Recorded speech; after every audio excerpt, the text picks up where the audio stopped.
What's up, everybody? It's your boy Adam. This is being recorded on the 15th of July, 2025. And, sorry it's not the most up-to-date, live breaking news video that some of you expect on this channel. But I don't think I'm going to be talking about anything today that really matters, that it's up to the minute or not. And I'm going to start doing the plugs again at the beginning of the video. So like this and subscribe. It really does, though. It helps. This is why everybody in their YouTube videos says, "What? Gotta hit the thumbs up and subscribe." They say it all the time because if the first 10 people that watch a video throw a thumbs up, and they don't, if you don't like it, give me a thumbs down. I don't care. I'm not begging for it. If you don't like me or you don't like the video, go ahead, knock yourself out, give it a thumbs down. Don't forget. But I can tell you that with the way that the algorithms work, if the first 10 people who watch a video all give it a thumbs up, then the algorithm will say, oh, people like this, and then they'll show more thumbnail impressions to more people. And then if those people show up and give it a thumbs up, then the algorithm will continue to kind of snowball like that. And so the more people that give it the thumbs up, the more they'll show it to other people. And so that'll help with me being shadow banned. Maybe. But they can also throw a switch at Google Central and just say, shut them off. And just kind of like leave the channel stagnant. But anyway, if I do give the plugs for every video for the next week, and I see some sort of boost in certain statistics, I'll let you know. I may even do like a pre-recorded, here's the plugs, and just drop it into different videos so I don't have to say it over and over, but yeah, whatever, as time permits.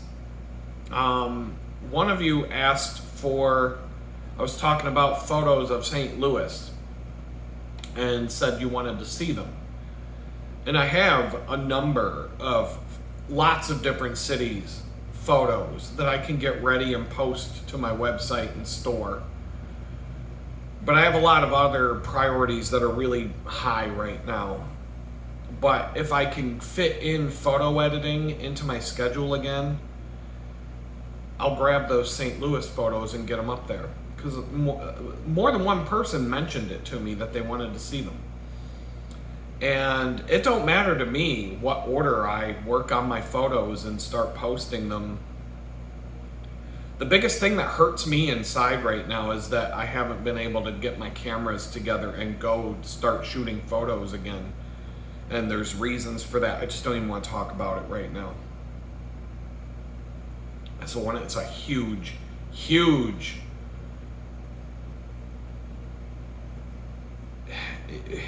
it's hard to explain. It's bad. That was a big part of my life, and my equipment was pretty much destroyed.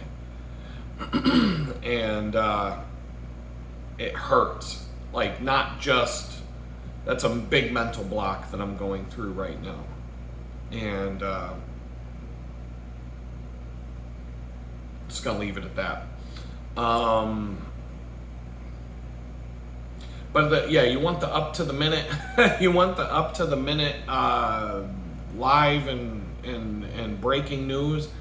I'm doing YouTube Thursday. Live stream on every Thursday from 6 p.m. to 8 p.m. Central Time. That's going to be 7 to 9 p.m. for the Eastern folks, and whatever 4 p.m. to 6 p.m. in California, 3 to 5 in Alaska, wherever you happen to be, it is what it is. I'm not going to do commercials or ads during the live stream. Reason being is that if you have your ad blocker turned on, uBlock Origin or one of the good ad blockers and you go watch YouTube, you won't see ads on the videos. I don't even know how they block the ads on the videos. That's pretty amazing to me, but they do. And but there's something else I want to talk about in relation to that after the plugs. But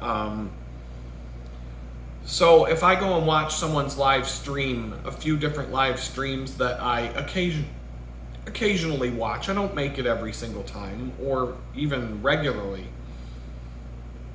But when an ad shows up in the middle of a live stream, even if you hit the skip button, when the ad goes away, the stream is just wherever it is. So let's just say that someone's talking about something and you want to hear what they have to say, and then all of a sudden there's an ad, and then the ad stops, and boom, you just missed 30 seconds to a minute of what was going on in the stream, and you have no idea. Like, maybe you missed the thing that you wanted to hear. Like, maybe maybe the streamer was saying, oh, you're going to want to check that out. Here's the link.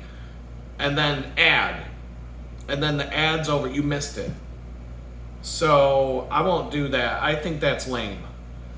If YouTube would allow me to throw an ad at you when you sign on to the stream and then not show you any more ads, I would totally do that, but that's not an option. You either turn the ads on or off. And the only thing that I could do is specify when the ads show up. But then I'd have to, in the live stream, I'd have to be like, hold on everybody, there's about to be an ad, and let you know that there's an ad on the way. Stop talking about anything important until everybody's back from watching the stupid ad. No, it's stupid. I'm not doing that. But on the replay, so when the live stream is finished and it's a replay of the live stream, I'll enable the ads. So you'll have to let me know if the ads behave the way they do on a regular video, where after the ad plays, the video picks up where it left off and you don't actually miss anything in the content. So that's it. That's what I'm going to do. People who want to contact me, it's in the description of the channel, but people don't always know. If you ever want to reach out to me, it's adam@litgood.com. It's the easiest way to get a hold of me. But there's other ways to get in touch. If you want to support the channel, there's a shop.litgood.com is my photography store. You can sign up for a mailing list that I haven't used in forever at free.litgood.com, and you can also download some free wallpapers for your computers, your screens, whatever. And then donate.litgood.com is the digital chicken bucket if you just want to throw money in there. And you can look at my photography, at least a sample of it, litgood.com. The reason why I'm not really updating that website much is because I need to take my old photography website that I had when I got arrested, which was built in WordPress, so I could relaunch it within less than a day and get it to look exactly like it looked when I got arrested. And everything would still be in place. Everything should just function. It's as simple as uploading some files and reconnecting some broken pieces. But I changed the name of the business. I changed the name of the website, the domain name. I changed a bunch of things. I have a new logo and some other things, so I need to spend time with it. My photography is kind of like at the bottom of my priority list right now. I wish it was near the top. I wish that I could just spend my life right now designing websites for good people's businesses, people that I like and businesses that I can get behind. I don't really want to do the corporate nonsense anymore, even though that would pay the bills and get me out of financial hell within a month. I just don't. it's never going to happen again. Nobody's ever going to give me a chance to do that again. So why bother? I'm not really trying that hard to get back to that life.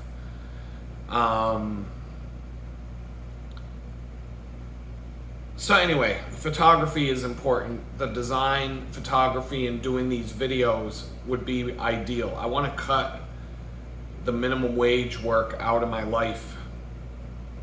Not because I like working with these people and I like the job. I'm learning stuff at this bakery.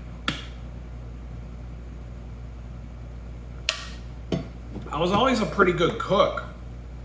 Now, being a good cook at home and being a good cook at a restaurant are two different things.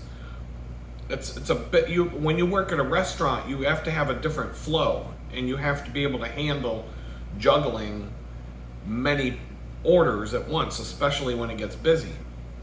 I have very, very little experience with cooking like that, but I'm a good cook. I can cook for 30, 40 people at a time. I mean, I know how to cook, and I have some experience. I forgot about working in a prison kitchen. So I do know I could do it. I don't want to, but I could. The bakery, baking and cooking are two different things. And really just baking is, can you follow directions and be precise? The thing with the baking, for me, because everything where I work is just fast. The only thing certain people care about is how fast you go. And I'm not like that. And they know. They know I'm not like that. I'm still employee of the month. And I'm milking it every day. I'm like, today is halfway through the month. I'm like, you got a whole half a month left to deal with the monster that you've created before it finally dies and I can't do it anymore. I waited until like the middle of the afternoon yesterday to drop that's because that's how I became employee of the month or something. Like somebody made a comment about something I did, or I fixed a scale that wasn't working and then it started working again, and I said, well, that's how I became employee of the month or something like that. I don't know. I waited it, but I'm using that. But first time I make something that I haven't made before, I try to follow the directions exactly what they say. But when I do that, it's not like I'm going to do that every single time. I'm just kind of, okay, And you learn, you learn where your measurements need to be precise and where your measurements need to be within a reasonable, a reasonable amount. That if you're a quarter pound, if you put in a big giant mixer, if you put a quarter pound too much butter, it's not going to be a big deal. Even if certain things, like yesterday I mixed up some cookie dough that had a lot of cocoa powder in it, and when I was scooping out the dough, I was finding powder inside the dough, and the instructions say don't mix it past this certain point. And I'm like, next time I mix that, I'm mixing the hell out of it. I'm gonna mix it a lot longer than what they tell me to, because and I'm gonna crank up the speed for a few brief moments and beat the crap out of that batter to make sure that all that cocoa powder gets mixed in, so that I'm not seeing that again. So that, I don't. And then there was another thing they had a certain way they wanted you to melt chocolate, and if you follow their directions, your chocolate will never melt. It'll never melt. And the directions that they had for that were completely dumb. Just dumb. And so I'm doing it my own way, because my way works. If I did it completely my way, I would use a double boiler to melt all that, to melt anything that needs melted, except for butter. I could There's a reason why certain butter can be melted in the microwave with more control in certain scenarios. Whereas a double boiler might not be. Double boiler is great when you want to melt butter for popcorn and you want to get that perfect popcorn butter. It's going to come out perfect every time. But the microwave will help you. There's like a midpoint where butter is solid and butter is liquid, and then there's like this medium point where it's like acrylic paint, and it's easier to do that with a microwave. But anyway, like you learn I'm learning all this stuff to refine things that maybe I didn't have refined back in the past. So now I'm even better in the kitchen than I ever have been. And that's going to hopefully translate into better eating. Better eating for me. That's all I care about. I don't care about the skills to make a living doing this. I don't want to open a restaurant. I don't want to open a bakery, but I want to eat like I own a bakery and like I own a restaurant. So that's all. I just care about me and whoever I'm cooking for. The other plugs here. I'm on X. I'm going to try to get into a solid rhythm on X because I collect memes all the time. I download them all. And there are apps that will help you schedule posts regularly. Because I go in and out of... I'm kind of off. I'm really not digging politics too much right now. And I go in and out of this phase. Ever since Donald Trump got up last week and was like, why are people still talking about the Epstein Files? Why does anybody still care about that? That happened so long ago. It's like, you fucking dumb orange dick. You can't read the fucking room. Like, on this one, you can't go into social media and see that every single post that Pam Bondi posts, that Kash Patel posts, that Dan Bongino posts, or Trump posts, you'll have 100,000 people screaming at them, what about Epstein? When are you going to lock up the child rapists? Why is our government full of child molesters that you're protecting, et cetera, et cetera? And then, while the campaign was on, we're going to get to the bottom of this, and those people are going to see justice, and blah, blah, blah, and the files are going to be released. And now they're like, what files? We don't have any files. Why are you still talking about Jeffrey Epstein? That's happened so long ago. We got other things to worry about now. And, Dan Bongino is like, he definitely killed himself. I saw the video.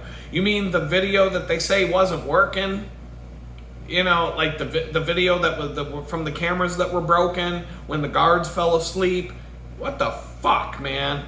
Like, I'm just disgusted that we now have another piece of shit scumbag president who's just going to protect rich child molesting pedophiles because our Congress, Senate, and the White House are completely full of fucking child molesters.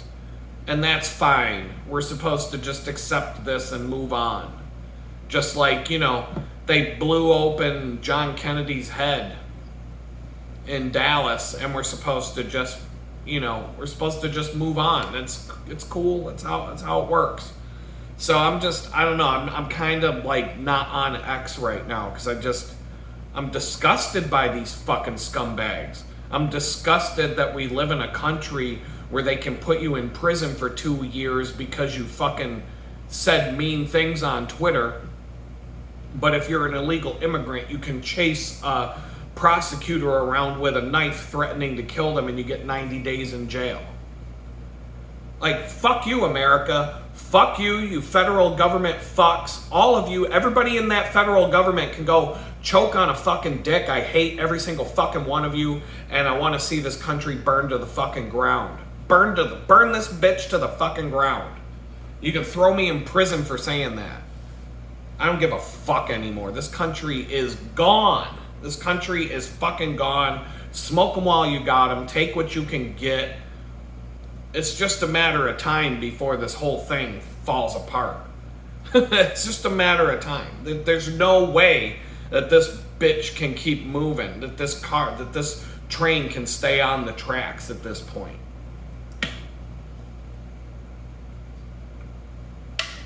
How it's gonna end, who fucking knows? When it's gonna end, who knows? It's not sustainable.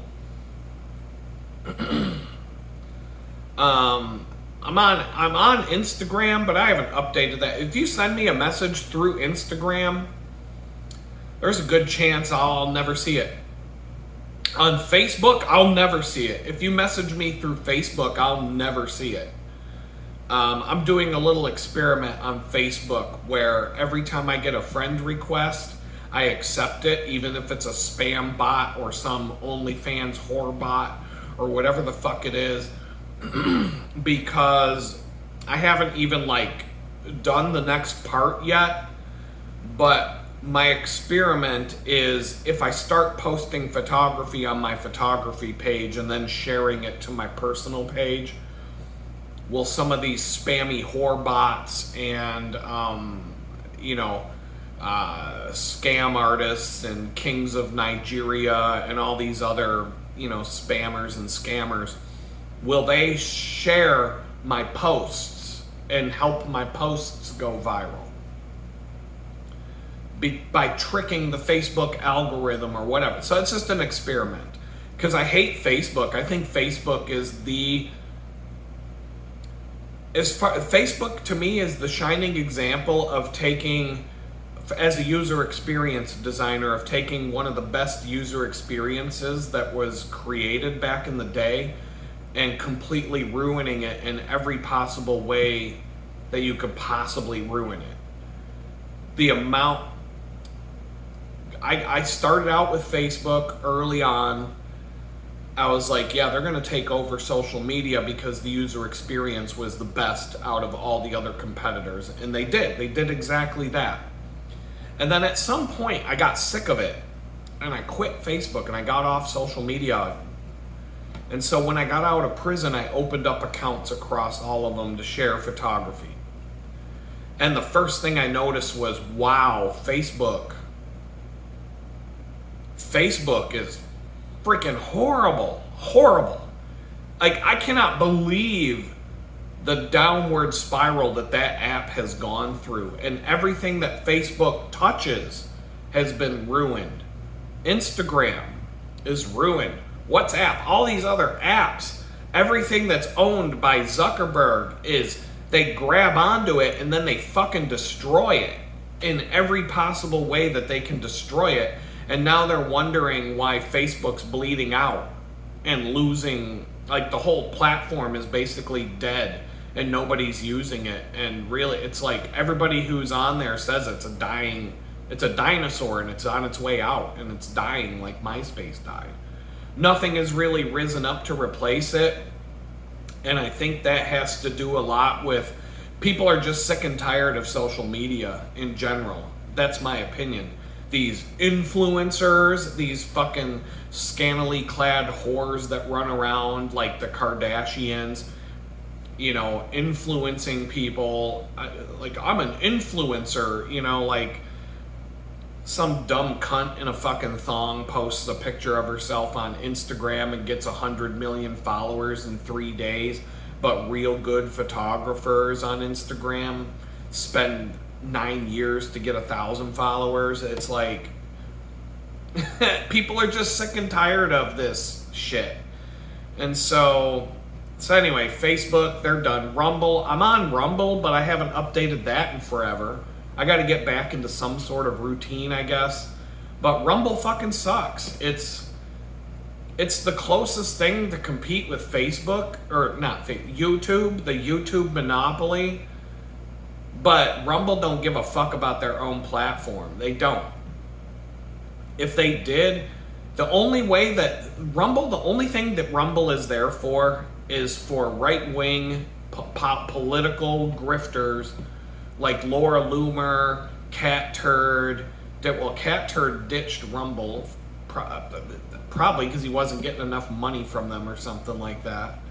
But the only way to get popular on Rumble is if you're already a popular Republican right-winger.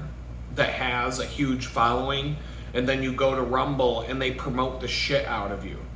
But if you're just a nobody on Rumble, a nobody will be nobody for the next 50 years on Rumble, because nobody will ever watch your videos there. YouTube, at least you have a chance, because the algorithm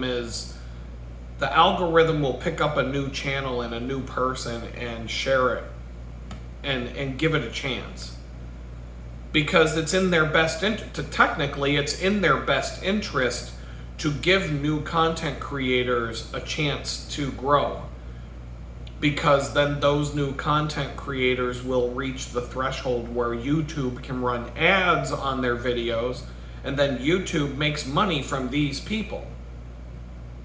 So it's a symbiotic relationship without the if you don't have a chance to grow on YouTube, you'll do what I did on Rumble.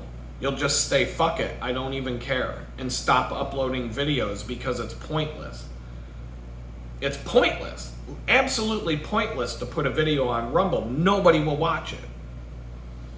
On YouTube, if YouTube was the same way, to where you post videos for years, you post a video every day for a year and you've got 2 followers at the end of the year, you're not going to be motivated to keep doing it. If the most views you ever got on a video were 10, you know what I mean? But the platform rewards your effort to a degree. If you put the time in, it will come back. I mean, if your content sucks balls, then no, it won't grow. But at least they'd give you a chance. They'll give you a chance. And that's why I'm here. That's why I'm here. Even though I'm being shadow banned and they've got my subscriber count locked to where it hasn't grown. I haven't gained 1 subscriber. I gained 1,000 subscribers in less than 3 months, and then 0 subscribers all the way from September of 2024. It's July 2025, and I have not gained 1 new subscriber, and I post videos all the time. So tell me that's not a rig job there. That's just as much of a rig job as the 2020 election. So let's see.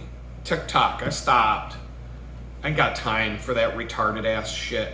But I am on TikTok. If I start doing YouTube short videos, like cutting things up and just making some short videos, but just add it to my list. I have too much to do.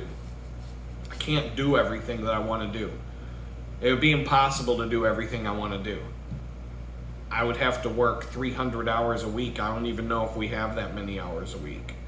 Let's see, 24 times 7 is 168 hours a week, but I need 300 to get everything I want to do done. And, that means I wouldn't be able to sleep. 168 hours a week would be half of what I need, and that would mean no sleep. So, I don't know. Someday I'll figure something out. And so that's the plugs. Half an hour of the video is the plugs, right? Is that how it worked out today? I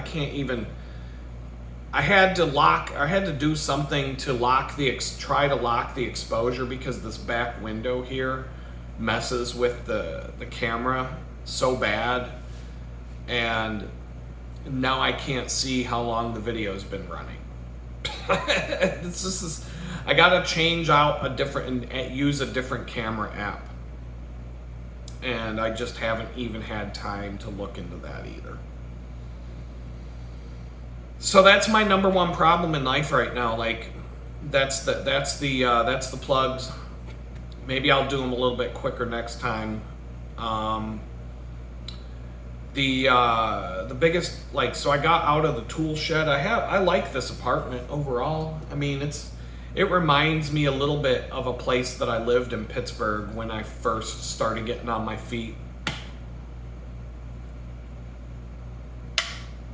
It was really small, but it was really efficient. It was real easy to keep clean. I was totally happy living there. It wasn't perfect. I had a nice bicycle get stolen from the basement of the place. Somebody broke into the building and took it.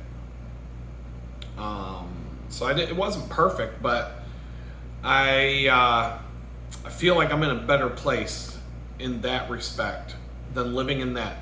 The feeling that I had living in that tiny house, that tool shed, mostly because of the scumbag that owns that place and just the way, it's like the difference. Just thinking about it put me back there, and it's like, yo. It's almost the same as when I would have flashbacks of living with my ex in Jamestown, and it just puts me in that place, and I'm like, I have like this borderline panic attack inside my head, and it's like, thank God I don't live there anymore. Thank God. That's 2 thank God I don't live there anymore scenarios since I've been out of prison. You could say 3 if the homeless shelter, but the homeless shelter was better. The homeless shelter was an upgrade when I became homeless compared to where I was before that. And so now that I got someplace to live that I'm not miserable about every day, it's like a game changer. My mindset is so much better now. People have said they can see it in the videos. They can see it in my demeanor. Everybody at work tells me that you're in such better. We can tell that you are much happier where you are right now. It's not like I came in as a miserable dick every day at work, but people could tell I was stressing. People could tell that the stress of living there was crippling me. Like they could just see it, the stress and the fatigue and the general malaise and just the general, like, you know, I'm always friendly and everything when I go in there, but people are like, oh yeah, you're a totally different person now. We can tell you're just your spirit is much better. They're glad to see that happened. And so far so good here. The time. Managing time and figuring out how to get stuff done is my problem now. So, like, you know, I talk about leveling up, going to the next level and whatnot. I think that the next boss that I've got to fight at the end of, I'm on level 5 now. I got to get to the boss that I have to beat on level 5 is something to do with Father Time. Waiting at the end with, maybe it's Flava Flav with that big clock around his neck, and he swings it back and forth, and I gotta dodge basically it's about managing time and figuring out how to get things done and figuring out how to claw back time. Every time I go to the bakery, it's an 8-hour workday followed by with another 5 hours of stuff to go with it, of getting ready, getting on a bicycle, riding a bike for 3 hours, not 3.5 hours, an hour 45 minutes each way. So I mean, yeah, it's 3.5 hours, maybe 4 if I'm really feeling slow. I've got a corn on one of my toes, in the webbing between 2 toes on my right foot, that's crippling me on the bike right now. I finally took it serious this week because these things build up. And I know I can get it out. I started putting the corn not the pads, but the actual liquid corn removers. But it takes time to loosen all that up and to get all that skin dug out.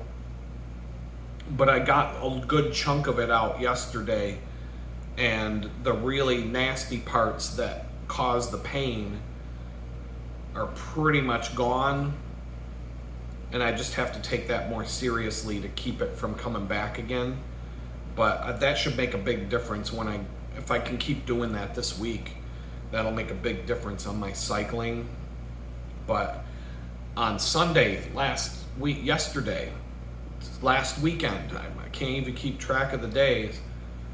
I got everything on my list done that I wanted to do except for working on the bicycles. So my bicycles still need another maintenance day, like 4 or 5 hours I need to spend on those just to get them tuned up and back to where they need to be.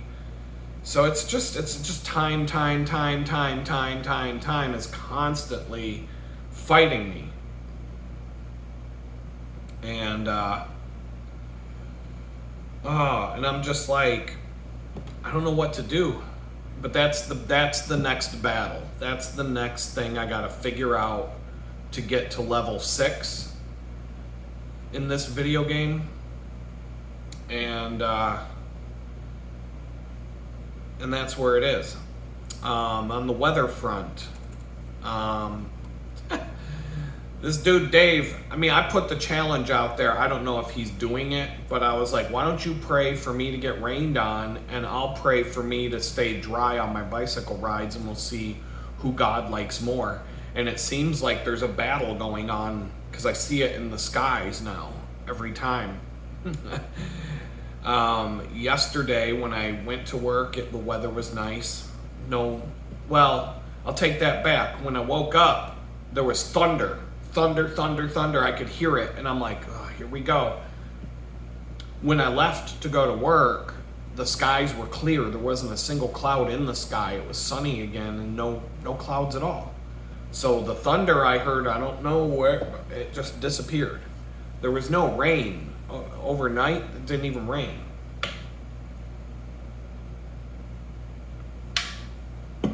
But I leave at 4:30 to come home. At 2 o'clock in the afternoon, it started to rain, and then it turned into this torrential downpour. I mean, like, it was raining so hard that you couldn't see out into the parking lot, and rain was coming down in front of the door and the windows. Like, sheets of water were coming down off of the roof. Like, think of the most hard pouring torrential downpour rainstorm that you've ever seen in your life, and it may have been raining harder than that. Crazy amounts of rain. And everybody, whenever that happens, everybody looks at me with a smile on their face. They're like, I hope you're ready for that. And I look back and I said, I'm like, Jesus doesn't want me to ride in the rain. I go, it'll be sunny when I go home. You watch. It'll be sunny when I go home. And well, the rain died down a little bit, and it kept dying down. Finally, it was more like a regular, just, light rain that would stop and come back and stop and come back. And here it's like 4:15 and it's raining. And everybody's kind of looking at me like, oh, what were you saying about it being sunny? And I'm like, you'll see. This is so funny. So it stopped raining about 20 after 4, 24, 25 or so. And so 4:30 came, and I go back and I get changed into my cycling clothes, and I get my backpack all squared away. I mean, we're talking like 15 minutes or so from when I clock out to when I actually leave.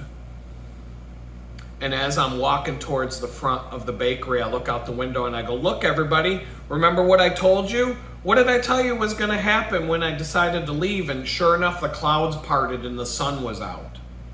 It was sunny. I mean, bright and sunny. I'm like, look, everybody, I'm going to have to wear my sunglasses. It's so bright outside right now. And I'm not kidding.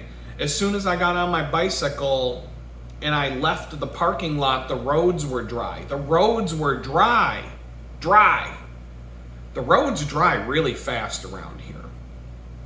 But the sun was out.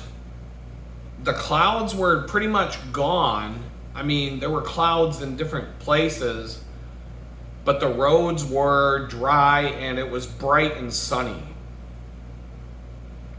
And the whole way home, except for at some point I was about 2/3 of the way home, dark clouds started to form again. but the wind and everything, it was kind of like, where are they? Well, lightning started to flash all around me, and it was kind of like, if you go 1 Mississippi, 2 Mississippi, 3 Mississippi, 4 Mississippi, after you see the lightning, every 4 seconds means that the lightning every 4 seconds between the flash of lightning and when you hear the thunder it means that it's a mile away. So 8 seconds, 2 miles away. But I'm riding my bike and I hear flash, ba-boom, like instantly. I'm like, over and over and over again, there's lightning flashes that are, less than a quarter mile away, because the lightning and the sound are together. But still no rain. But I'm like, crap, I gotta move quick. And so I had to pick up the pace, even though my toes were killing me. In the morning it doesn't hurt, but on the ride home, the corns on the toes were just, it was unbearable yesterday. It added 10 to 15 minutes to my biking because of how much it hurt. But here I am getting flashed on. I'm like, I'm expecting to see a bolt of lightning right in front of me, or a tree get knocked down by lightning. I'm like, what? I'm kind of glad that I'm riding through the woods instead of like out in the open. Just because then lightning's gonna go after whatever is tall. And if I'm in the woods, you're a lot safer than you are out in an open area. So I was like, okay, well then so I decided to take this one shortcut off the bike trail to come directly to my house. And as soon as I got off the bike trail, it started to rain. But it wasn't it wasn't a hard rain, it was just a light rain. But I was about a mile from home. And so I had to ride the last mile with it raining. But once again, my feet didn't get wet. So I don't count it as riding in the rain if my feet don't get wet. I just count it as like a cool down. And it was only 1 mile. It was the last mile of the ride. And when I get home and stop in front of my place, I've got a little bicycle parking spot with I don't know if you ever saw on the porch of the tiny house, I had this homemade bike rack contraption that you slide the wheel in and it holds the bike upright for you. So I use that here outside to keep my bike held upright while I'm unlocking the door and letting myself in. So I put my bike on the bike parking spot, and I had an Amazon delivery waiting for me. I had to go, ding dong, left it over by the gate by the road instead of bringing it up to the house. And so when I went to get that, it stopped raining. So I'm like, I'm not even gonna count this as a ride in the rain, because it kind of doesn't. It was a ride through the lightning, that's for sure. It was non-stop with the lightning for the last third of the 25-mile ride, but it didn't rain until the last mile, and it wasn't hard enough to make my feet get wet. And bicycling shoes are vented, so water comes right in. Like, if it rained hard, I'd have soaking wet feet. So, yeah, once again, chalk it up another win in Adam's book. He must like Adam better than Dave. If Dave's been praying for rain, there's definitely a battle going on in the sky every time I get on that bike. But God just keeps me from getting wet. I don't know why. I don't know why he chooses to use his power to keep me from being wet. Oh, what do we got here? I think I got a delivery. Hold on. I was not expecting that today. So, in a previous video, probably a couple of videos ago, I was talking about how my washing machine fell apart and stopped working. And there's an extra light. Okay, there we go. The light's changing in here. There's a big bright white van pulled up to the house, and I'm like, I knew what it was, but I didn't believe it. So I'm just going to go in reverse order here on some of the stuff I was about to talk about, because we've got examples of good companies and bad companies. And I was going to talk about the bad first, but now I'm going to talk about the good. So last weekend, Friday, I did my laundry, and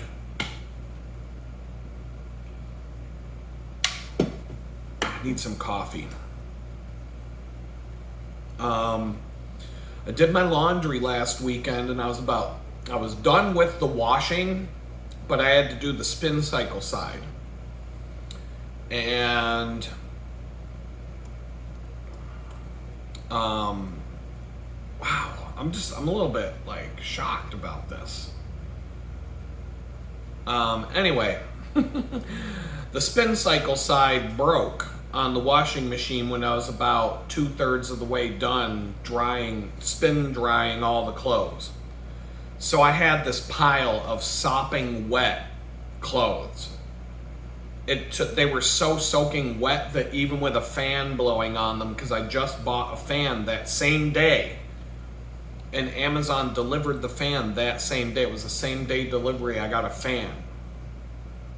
And even though I had fan blowing on the sopping wet clothes, it took until Saturday afternoon to dry, 24 hours to dry those clothes. And so I reached out to the company that manufactures the washing machine.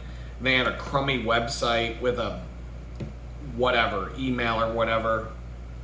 But I went through, so after I reached out to the company, because it was past the Amazon return window by a week, I had it for 5 weeks and it broke. I used it once a week for 5 weeks and it broke. So Amazon's customer service, they said, well, we will reach out to the company on your behalf, and then they will respond to you, and you have to go through that process with them. And if they won't help you, we'll give you your money back directly. And so that was Friday. I reached out to customer service on Friday after it broke, after I went through and tried to fix it myself. And they're like, we'll take care of it. So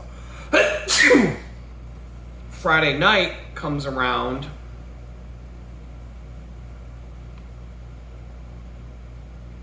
Thought I had another sneeze on deck.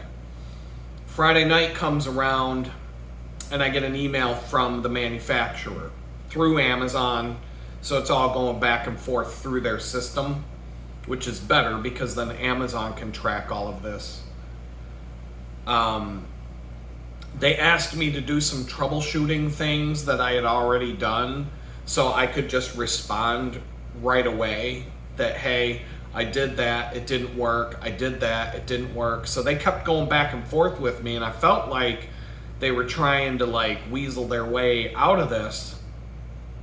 And so finally I responded. I got a little curt, but I wasn't like a douchebag. But I was like, look, I said, I tried everything that was in the suggestions. And I'm like, number one, here's all the things I tried. I tried this, this, this, this, and this. So if you're going to send me an individual email for each thing I'm supposed to try to drag this process out, I've already done it. If there's anything on this list that I haven't done, let me know. I'm like, the motor for the spin cycle, it worked. And then the next load of laundry I put in, it didn't work. Somehow it stopped working. The motor doesn't turn on. And they were like, eventually, so Saturday morning, I get an email from them through the system saying, we're just going to issue you a refund. You won't have to send the washer back. We're just going to give you a refund on this. We know that it'll cost a lot of money to send it back, and it'll be a big hassle, so just keep it, do what you want to do with it, but we'll give you a full refund. So I'm like, okay, great. So they initiated the refund. I got an email from Amazon Sunday morning saying that the refund had been initiated, or maybe it was Saturday night. And then like a few hours late, they said it would be 4 to 5 days. I'm like, all right, I thought about ordering a new one, and I had it all queued up to order a new one. And I thought, well, since I'm getting a refund, maybe I'll just order the new one right now. And that way I know when the refund comes, it'll just put the money right back in. And for the same price, I got a new washing machine from a different brand. And because they were on sale, I was able to get a 3-year extended warranty. So if anything goes wrong, the warranty, at least I'm covered if this thing breaks again. And it's slightly smaller. It's 4 inches less wide. The other dimensions are the same, but somehow it's 4 inches less width. And I don't know, I don't really feel like it's going to make a difference in how much clothes it can wash, but it should fit in the space that I wanted the original one to fit better. So I wasn't going to buy the same one again. Even though I think all of these things are pretty much exactly the same, just a little bit different shell around it. I think they all come from the same China factory and they're just slightly different from each other. We'll see. So anyway, I get an email from the bank like 2 or 3 hours after Amazon says I'm getting a refund. And the bank goes, you just received a refund. You can spend it right now. And I'm like, no kidding. So I went back to Amazon and I ordered it. And then the order said it would show up sometime between this Wednesday. No, it said it was going to show up between this Friday and next Tuesday. And I get an email this last night saying it's going to be delivered today. And I'm like, no. And it had some weird China tracking number or whatever. It didn't make the tracking website. Well, then Amazon said it's out for delivery, and it just showed up. So from Friday, my washing machine broke around noon, 1 o'clock in the afternoon on Friday. And here it's 11:15 on Tuesday, and I have a brand new one sitting right here in the kitchen waiting for the box to be opened. And that includes going back and forth with customer service, getting the refund, having the refund available, ordering the new one, and waiting for it to be delivered. All of that happened in Saturday, 4 days. It took 4 days. I'm not going to skip a beat. I'm going to pull this thing out of the box, and I'm going to have to probably run a load of laundry through it. I do have enough clothes to do one load. I don't really want to do laundry today, but I should probably test this thing out. But that's how fast it was, because Amazon has good customer service. And Amazon, if you have a problem, even after the return window was closed, they were like, nah, we're going to take care of this. Don't worry about it. And so I've really never had a problem with Amazon. They're a good company in my opinion. I wish other companies were as good as Amazon. Are they perfect? No. Are there times where I've had a problem that they wouldn't fix? Probably. I started using Amazon regularly when I moved out to Amish country, and I couldn't go to the stores anymore as easily as I used to be able to and shop around. And I started to learn really fast. I'm like, it's way better to go on Amazon, because you can just, if you need something, you can find like 20 different options for it. They're not always the cheapest.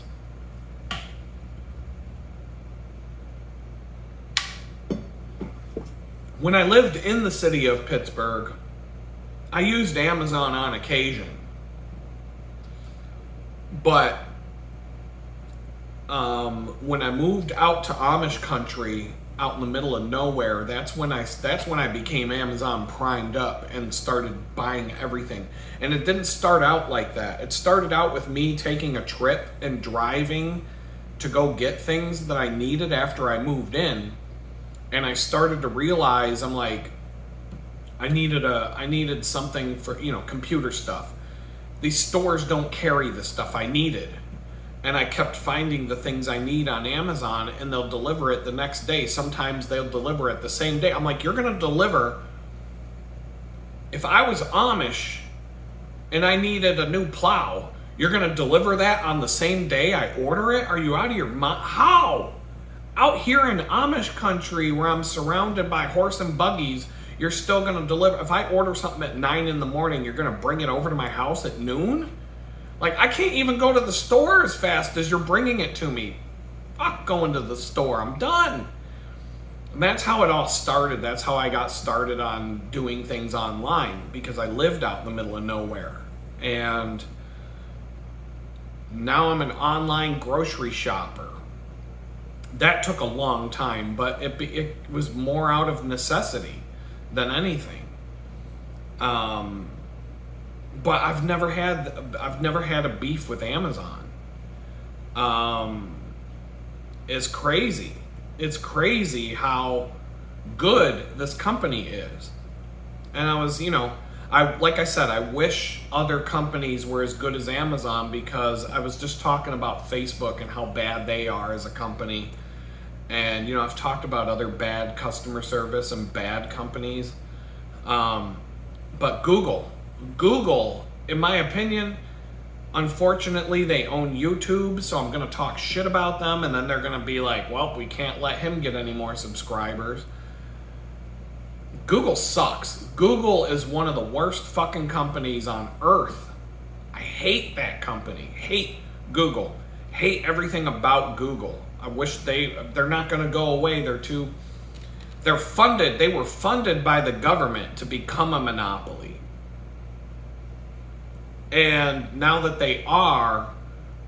they're like, Google is the epitome of, we don't give a fuck about you, we're too big to care.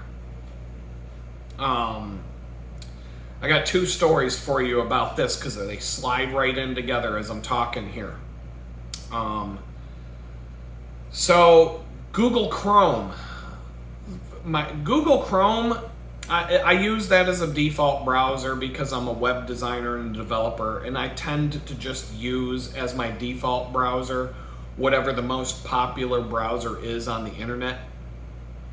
And that just stemmed from being a web developer and a designer, so that every website I'm working on, I see it I see what works and what doesn't work on the most popular browsers. But I have all the browsers installed. I can switch to a different browser like that. It's no big deal. I just got to get into the habit of opening up a different icon, clicking a different icon when I want to start my day. Google, in the Chrome browser, now Chrome is blocking you from installing web browser extensions that they don't want you to have for no other reason. They're not dangerous, they're not untested, they just don't want you to have it. So they're gonna block it now. And up until today, technically I guess this happened on Friday, you could get around their block by enabling developer mode in the browser and forcing Chrome to load the extensions that you want to load.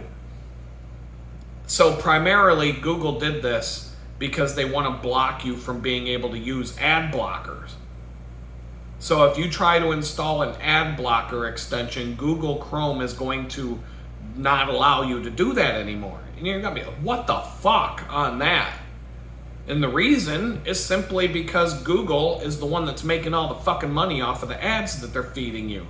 So in their own browser, they're going to block you. Now they're going to block you from blocking ads.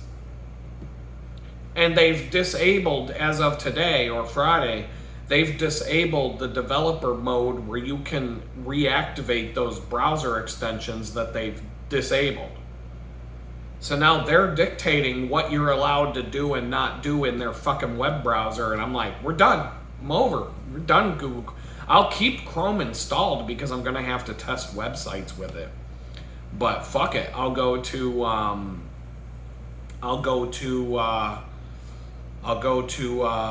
Brave or Firefox. And Brave is based on Chromium, so the base is Google Chrome, but it's the open source version of Chrome.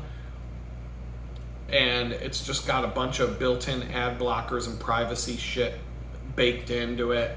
It's okay. It's a good, I mean, if as a developer or as a designer, if I test a website in Chrome, it's going to look the same in Brave and vice versa. There's really no difference. But Safari, Firefox, the one that's the outlier that always seems to have the weirdest issues is why don't I even know the name? Because I don't like it and I don't use it. That's why. I have to go through my I have to go through my application list to see if I even have it installed, because I don't like using it. But I have to have it installed. I may not have it installed. Now I gotta look it up.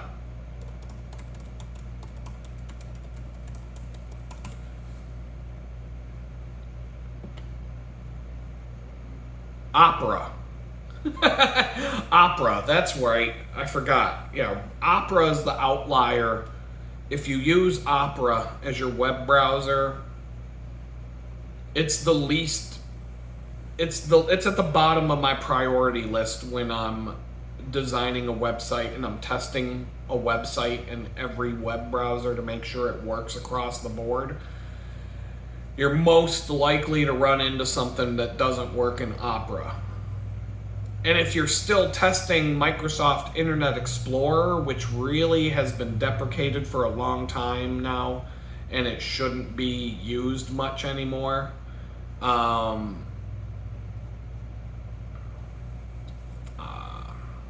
it really shouldn't be used much anymore, but it is. But it's so far down on the percentage list that you really don't have to think about it. But here's the global. I'm looking at the global statistics right now, which is how I found out Opera. 68% of all internet traffic worldwide is Google Chrome. The next most popular web browser is Safari, which is 16%. So 68%, that's closing in on 70% of all website traffic is Google Chrome. 16%, the next biggest web browser is Apple's Safari browser. Microsoft Edge, 4%, 5%. So that tells you right away the first thing that people do when they install, the first thing that people do when they get a Windows machine, because Microsoft Windows outperforms Mac. Microsoft Windows is way more popular than the Mac OS in terms of operating systems, and I can tell you, I can look up that statistic when I'm done telling you this, at least for surfing the web. Not global but it's high. It's way higher. But 5% of internet traffic comes from Microsoft Edge, the web browser. 5%. That's third place. Third place is 5%. First place is 68%, then 16%, then 5%. Firefox, 2%. 2 out of 100 people use Firefox. Samsung, the web browser on the Samsung phone, the default web browser now is almost the same as Firefox. The phone web browser has a 2% share. And Opera, the next one, is 1.85, just under 2%. So when you're designing a website, my first place to go is Chrome, then Safari. And the thing about Chrome that I do need or want to use is the inspector. The developer tools in the Chrome web browser are actually really good. So I will continue to use Chrome as my development web browser when I'm building something, but I'm not going to use it as my default, like browsing the internet browser anymore. We're done. It'll be Firefox or Brave, which is built on Chrome. We'll see what happens. So let's see, what are the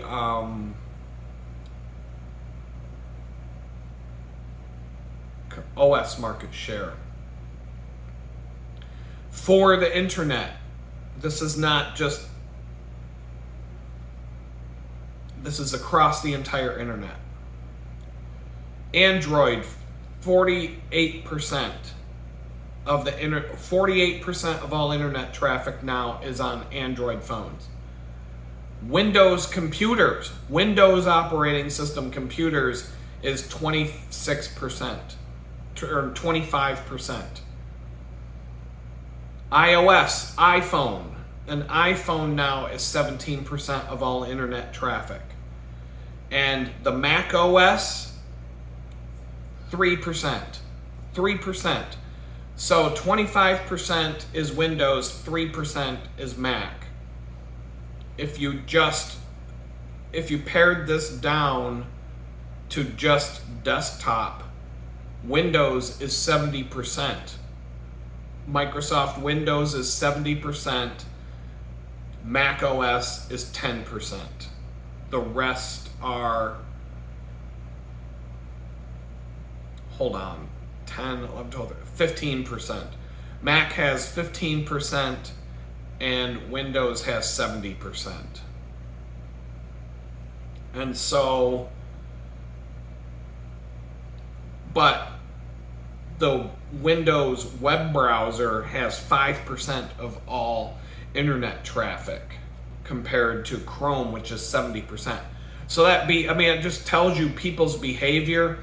When people buy a Windows machine and take it home, what's the first thing they do? They install Chrome and then get on the web and browse. They disable Microsoft Edge right away and they download Chrome and start surfing the internet with Chrome. They actively disable the default browser that's on Windows and they never use it. The 5% of the people that do use that are typically old people and people who are not tech savvy, and they're just like, oh, is this where I click to get on the internet? Okay, click. And they don't know any better, or those are people that don't even know how to those are people that go to Google Docs and create a new document and then wonder where it is on their computer. You know what I mean? Like, these are like people that don't know shit about computers. That's the 5% that uses Edge. So anyway, Chrome, they're blocking extensions for their web browser that they don't want you to have for no other reason as we don't want you to have it. There's another extension that I use called Autoplay Stopper. So on YouTube, you used to be able to set a preference for your YouTube account that says don't automatically play videos. And then Google just ignores that shit, so every time you go to a page with a video, the video automatically plays. And I hate that. I absolutely hate that. I hate going to a YouTube video and then the video starts playing and I wasn't ready to watch it yet, hit stop on the video, reset the thing on the bottom. I want to play the damn video when I want it to play, not because I clicked on a link and opened up the video. I want it to play when I choose. So you have to use a browser extension now for that, because the browser extension is what automatically stops the automatic playback. And so they've disabled that extension. Now you can't install that extension on Chrome anymore. Not even using the developer tools and the workarounds for it. They've blocked you from doing that. Why? Because YouTube wants you to play the video automatically so that they can ping the advertiser for the ad revenue. Even if you hit stop right away. Or an ad starts to play automatically that you can't stop until the skip button comes up. So fuck these motherfuckers. They're the dirtiest fucking company out there. They're the exact opposite of Amazon. Amazon is great customer service. They'll take care of you even if you're a jerk and it's your fault that the thing broke. To a degree, if you abuse them, they will like stop accommodating you. But if you're like me, where you only complain if something goes wrong, you're never going to have a problem with Amazon. They'll take care of you. So I always feel secure when I make a purchase from them that I know they got my back if something goes wrong. Returns generally pretty easy. I mean, there was one thing I bought for my bicycle I wanted to return, and I found out it wasn't going to be an easy return, and I ended up keeping the thing because it was just a big hassle. But it wasn't, Amazon's website's kind of a mess in terms of the user experience. I think it's one of the sloppiest, confusing mess of a website you could ever encounter, in terms of just shit everywhere to click on and no rhyme or reason and no organization to it, and they've always been like that. So I mean, there's things I don't like about Amazon, but overall I think they're a good company. I don't like the fact that, everything that we buy comes from China now. But it doesn't matter. If you go to a store, everything is made in China. So it doesn't fucking matter if it's a China Mart, China name with a bad English, some sort of like Happy Lucky, like you're buying a washing machine, and instead of Kenmore, Maytag, Craftsman, whatever, it says Happy Lucky or Great Sun or something like that, just some dumbass China Mart name. Well, the Kenmores, the Maytags, all the brand names that you're familiar with, all that shit's made over in China anyway, so who gives a shit anymore? Maybe back in the day when your grandparents were around, an American company name meant something, but now it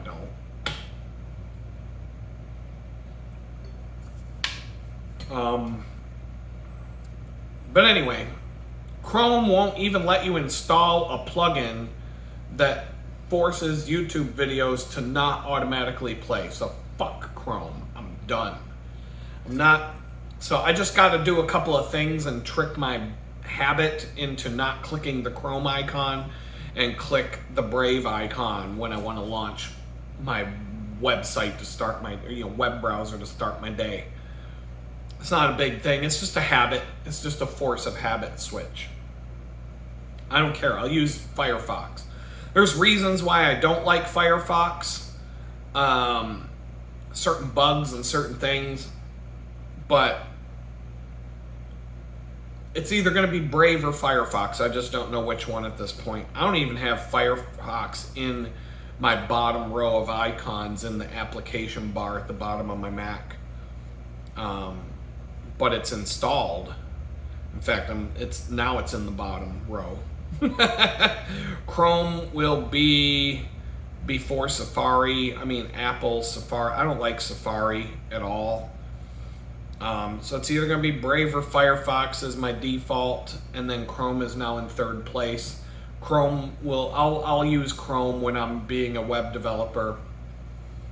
But I'm not using Chrome as my daily use browser anymore. Fuck them. We'll see. But that statistic, that 70% statistic, is gonna stay. That's not gonna change anytime soon. People's habits are really hard to change, but Netscape, a long time ago, Netscape used to have that 90% of all web traffic. Who the fuck uses Netscape anymore? They're gone. Then it became Microsoft Internet Explorer. Internet Explorer ended up being like 90% of all internet traffic. Even on a Macintosh, you'd end up using Internet Explorer most of the time. And then Microsoft got too big to care. Their browser got shitty. Chrome came along. It was a better browser. Now Microsoft's web browser is 5% of all internet traffic. So something could come up. Nothing is going to come along to knock Chrome off the top of the leaderboard anytime soon, I don't think. But something will come along that's better than Chrome. It has to be something that people like to use better. It won't be because Chrome does shitty. It won't be because Google's a shitty company that does shitty things to people. People don't seem to mind that at all. By and large, if we're talking about the population as a whole. There aren't enough anti-Google people out there to give Google a run for their money yet. But if something comes along that's better, that makes using Google Chrome seem like a piece of shit compared to this new thing that's out, then that new thing will be 70% and Google will be 5% of all internet traffic at that point. But good luck. There's no money in making a web browser. Web browsers are free to download. How does a company make money developing a new web browser? So we'll see what happens. But Google, they're a terrible company. When I came out of prison, I thought I lost all of my cloud-based data across the board. And I too many accounts for me to even list. But I had data all over the place, locked in the cloud. Some of them were paid accounts that I couldn't pay for anymore. And I thought that I lost everything. I came out of prison and I started recovering all of these lost accounts. And I'm going to tell you that I got 95% of my stuff back that I thought was lost forever. All these different accounts, crazy shit. I recovered things and got things back. In some cases, I had to send a copy of my driver's license and go through some steps. But I got 95% of my data back. I got 95% of my data back without any issues at all. And Google is really what it boils down to is Google was the one company that locked all my shit away and I can never get it back. Now, at the time right around the time I was arrested, I was trying to detach myself from Google across the board. So I lost some domain names. And those domain names were associated with Google accounts. And so I lost the Google.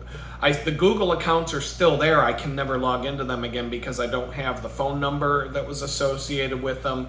I don't own the domain name that was associated with them, and therefore the email address is no longer valid.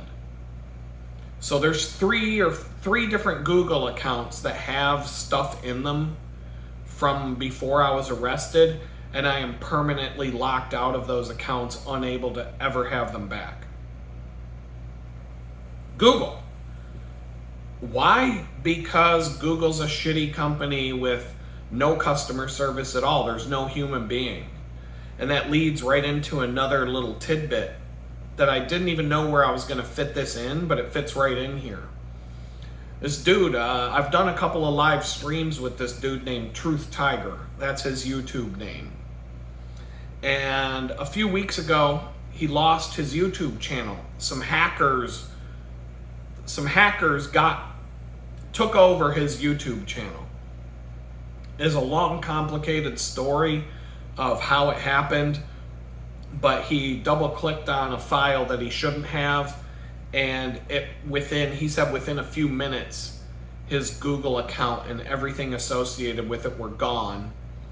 Some crypto brothers hack took over his account and started posting all these crypto videos all over his account. And then YouTube banned his account and shut his account down for spamming people with these videos. And the whole thing, this dude was like freaking out because he's got like 11, 12,000 subscribers now. And when something goes wring with Google, there's nobody to call. There's no phone number. There's no person to talk to. There's nobody. You're fucked. So if something happened to my YouTube channel, that's it. It's over. There's nothing I can fucking do about it. There's nobody to call. There's nobody to email. There's nobody to chat with. There's no customer service. Talk about companies being too big to care. Google has gotten so big that they just don't give a fuck. Like, if you have a problem, if you buy something from them, if you buy services from Google, if you pay for a paid Gmail account and something goes wrong, well, tough shit. There's nobody to talk to. There's nobody to call. There's nobody to fix it for you. Like, it's the exact opposite of Amazon. If something goes wrong, you can call them, you can chat with them, you can message them, you can go to they connect you with the seller so that you can try to resolve your issues there. You can pretty much, I got a water bottle on Amazon too over the weekend, and one of them, the cap fell apart. So I reached out to the seller to see if they'd just send me a new cap. And they said, "No, we can't do that. We don't have these parts laying around." They're like, "Just go to Amazon and get a return." So I got a return on Amazon. They're sending me a new one tomorrow, and I have until August 15th to send the old one back. The old one's the one that fell apart at the bakery. I told people, I'm like, just use it. Just note the cap is all wonky, but all I have to do is the next time I go to work, I can take that bottle, drop it off at Whole Foods, and the transaction's done, but my new one's coming tomorrow. Like, customer service. That's customer service right there. "Oh, we'll send you a new one. Don't worry about it. Just return the old one when you get a chance." Not YouTube. Fuck, man. You're fucked if anything goes wrong with your Google account. Say goodbye. There's nobody to talk to. So he put up a video talking about all the hell that he went through to get his channel back. Turns out, just like T-Mobile, when I was having problems with T-Mobile, you have to go to Twitter, X, to get them to talk to you. First, you have to comment publicly on one of their public posts. Then they don't like that when they get called out. So they send you a message directly. So turns out he got into a conversation with somebody from Google on Twitter. Twitter is basically taking over customer service for companies now, because these fucking companies don't want you to be able to contact them. So you gotta bitch at them publicly on Twitter, and then to save their embarrassment, they reach out to you with a message. But a bunch of people went to Google on Twitter. There's a Twitter account called Team YouTube. And so a bunch of this guy's fans went there and complained about his channel being hacked. And then they reached out to him, like people, his fans somehow contacted him and said, "Hey, go to this channel on X, the YouTube Team YouTube channel on X." And so somebody messaged him and talked to him via private messaging on X. And then he said he had to fill out a bunch of forms, prove who he was. He said it was like an agonizing amount of like forms to fill out and questions to answer and all kinds of crazy stuff to like verify who he was and whatnot. But like I said, he not only had his account hacked and taken away from him, but his channel was terminated for the spam videos. So he had to like say, no, these weren't my videos. I didn't post this stuff, etc., etc. At the end of the day, they gave him his channel back and restored his stuff, but he still, even after he got everything back, he had to go through and decouple all kinds of things that were wrong with it. The spammers, the hackers, still had some control over his account. They were like, still, you can share your YouTube account with multiple people. So you can have a YouTube account and then you can give access to somebody else so that they can come in and manage it. That was still active on his account. When he got his account back, there were other people that could log in and take it back over or still do stuff and manage the content. And so he had to he had to go through hell to get this thing back. And not once was there a phone number, an email, a chat, or anything to reach out to Google. He had to reach out through X to a random YouTube account and wait for them to respond. And they chose to respond, but, he said that at the end of the day, if it all went to shit and he could never get his channel back, that he'd just start a new channel and go from there. But you'd have to start from scratch, building that audience, getting that first 1,000 subscribers so that you can do the ad revenue and all that. So you're an uphill battle if you got to start over. And not everybody who followed you is going to know that you started a new channel. And so you just imagine the amount of stress that would cause somebody.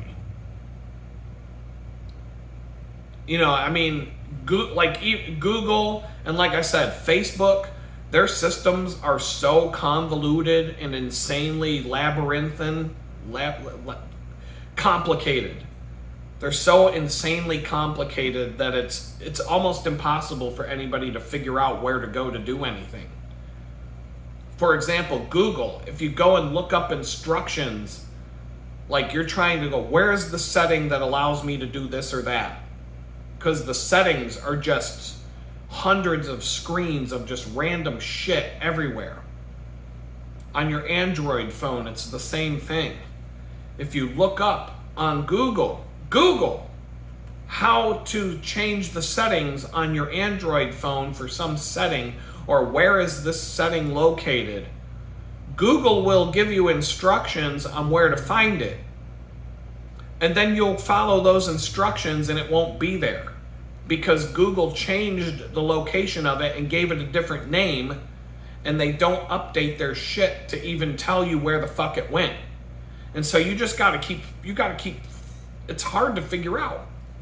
And they do this like every week, every month. They're moving stuff around, changing the names of things, putting this thing here and that thing there, and just changing it all the time. And you can't keep up with it. And Facebook, oh my God, the settings on Facebook, when you go to the settings screen it's like 20 to 30 pages of settings. It's so ridiculously complicated that nobody knows what the fuck's going on in there. But when that guy lost his channel and, now that he's going through that hell, kind of makes me sit back and go, okay, maybe it's time for me to do an audit, a security audit, and change all of my passwords, two-factor authentication, just go through everything and just kind of give it a spring cleaning, if you will. Just make sure it's all new and fresh and all the passwords are new and fresh and not easily hackable. What the hell? There we go. But anyway, in his case, it was because he clicked on an executable file that he shouldn't have, that somebody sent him. But in his defense, somebody reached out to him for a sponsorship deal, and it seemed like a legitimate company, and they were talking about like they were going to pay him to run, to endorse something. And they kept going back and forth. And he said that it seemed legit, like all of his stuff, his research, his homework, whatever, he said it seemed very legit. And then they sent him a contract or something like that, and it was an executable file, and he clicked on it, and he was like, wait a minute, nothing happened. He double clicked on it again, and nothing happened, but that's all it takes. In about half of a second, all of his private information and everything that they could scoop up off of his computer was packaged and sent back to the hacker. And then within like 5 minutes, they had his Google accounts taken over. They pretty much fucked him. So now on a Mac, if somebody sent me an executable file, I'm on a Macintosh. There's nothing I can fucking do with it. An exe, a Windows exe file doesn't do shit on a Mac. It's just gobbledygook. And then I'm gonna notice, oh, someone sent me an exe file. What the fuck is this? Delete. See ya, scammer. So it's much harder to get a virus on a Mac, and it's much harder for that shit to happen on a Mac than it is on a Windows machine. It's not impossible, but 99% of viruses and hacks and shit like that happen on Windows machines. Mainly because it's not worth it for hackers to go after Mac users, because the security is harder to crack and there aren't that many Mac users. What was it, 5% of all internet traffic is Mac. What was it, 80% is Windows? So there's a lot more people to scam. If you're gonna be a hacker and you're gonna write some hacky shit, it's more profitable to do it for Windows machines than Macs. So you're kind of like, that's one thing about Apple that's really nice, is you're very unlikely to get hacked but it can happen. Don't get me wrong. Like, don't take that as well, if I get an Apple, I won't be hacked. It's just you're much less likely to get hacked on an Apple machine than a Windows machine. So I think that's a really long video for today. I'm going to have to do the plugs a lot quicker than that. And I'm actually going to film another video right now before I quit filming videos for today, because I had a whole bunch of other stuff to talk about, and it's going to make this video 3 hours long. So with that, I'm just going to say peace out, and we'll talk again later.